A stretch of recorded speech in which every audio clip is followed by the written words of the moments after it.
سلامونه دوستانو، یو ځل بیا ستاسو په خدمت کې د الماني ژبې دوه جملې جوړوم. د نور محمد ابراهیمي صاحب په غوښتنې سره مهمه پوښتنه کړې ده. وایي په الماني ژبه څنګه وایو چې یو کار ما نه وي کړی او تا ته ګویا دا کار تا کړی، نو موږ ورته وایو دا کار ما نه ده کړی. دا جمله په الماني ژبه باندې داسې وایو: Ich habe diese Arbeit nicht gemacht. Ich habe diese Arbeit nicht gemacht. یعنی دا کار ما نه ده کړی.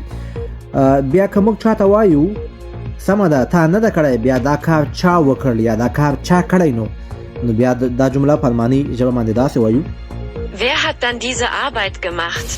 Wer hat dann diese Arbeit gemacht? Wer مطلب چا، hat مطلب کړی ده، gemacht کول. نو وای بیا دا کار چا وکړ. که تاسو معلوم نه وي، تاسو په اسانه طریقه سره ورته ویلی شئ چې ich weiß nicht، زه نه پوهېږم یا keine Ahnung، ما د معلومات نشته ده.